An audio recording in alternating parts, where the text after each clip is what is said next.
I think, like all Israelis, we would like to see democracy in Egypt. And if Egypt will become a democratic country, democracies, we know, don't go to war against democracies, and this would be the best thing that could happen to Israel if there's going to be a true, consolidated democracy in Egypt. However, I'm afraid this is probably not going to happen. The idea that out of demonstrations that we see now in Cairo, democracy will immediately happen seems to me a little bit too unrealistic. Similarly to what was a response in the West after the dissolution of the Soviet Union. Absent communism, everybody said, including Fukuyama and everybody else, democracy and capitalism and liberalism will go in the former Soviet Union. It didn't happen in Russia. We got Putin. We got a neo-absolutist, neo-authoritarian system in Russia.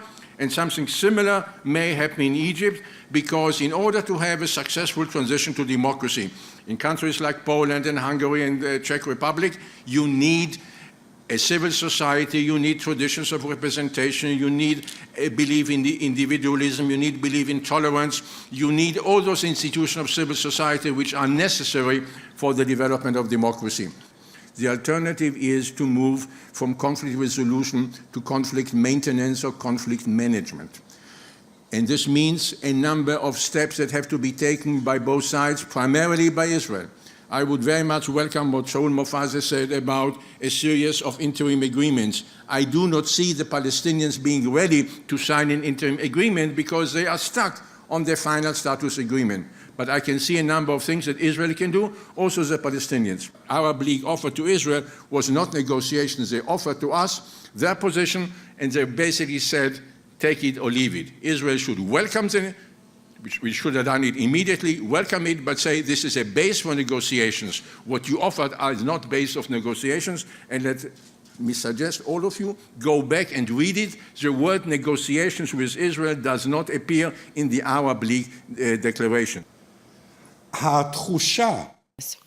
The feeling among the Palestinian side and Arab side on the whole that we and only we are the ones coming out with one plan after another, one concession after another. This gives them the feeling that they should not even try and reach an agreement, because if you object to the current suggestion or the current or Olmert's map and decide to decline, and you arrange for another meeting and then don't show up, then he will present you with another map eventually. One other element from my own experience, I've been part of negotiations with the Palestinians since 1993, 17 years. This is the first time in all of our negotiations that we did not have a credible ongoing back channel between the parties. We always had one, and it played an important role in bringing about agreements when we had agreements. It's the first time that we do not have a back channel. And what we see now is that Palestinians are turning into unilateral measures in the international community, seeking recognition of the concept of Palestinian statehood along the 67 lines. And the more they go down that road, the less the chances of resume negotiations. So should we talk about conflict management or conflict resolution? I, for one, think that it is a mistake for Israel to speak about conflict management. I think this is a dangerous mindset. I don't know if you can solve the conflict, but I think for Israel to speak about conflict management would send a message out there that we have despaired, we are not interested, and we just seek to buy time. And I think that strategically, it is essential for Israel to seek a solution. Again, I don't know if it's achievable, but we should try. Let's put all the core problems on the table. Let's try and resolve them. That's what we've tried to do over the last decade, in 2000, 2008, and over the last 2 years, and we failed. I, for one, am skeptical that we can really achieve a solution if we go down that road. I've been in all negotiations since 1903, including Camp David.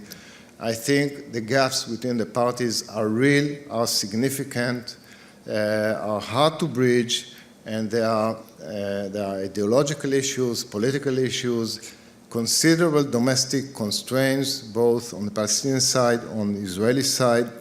And I totally agree with Professor Avineri. Whoever tells you that we are that close, well, I beg to differ. We're not that close in 2000, and we're not that close in 2008. This is just not the case. There are very considerable gaps between the parties. The alternative school of thought says, let's go in an incremental, more gradual phase approach, okay? And substitute the principle of nothing is agreed with the principle of whatever we can agree on, we'll agree and implement.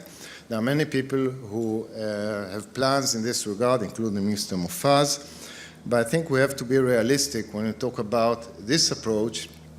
It doesn't have a chance unless the parties say something or agree on a basic end game, at least in terms of the territorial aspect, because the Palestinians will never discuss something that might trap them in an interim phase. International assurances regarding continuity, and Israel should not be the one putting it on the table and leading it. It should be the US.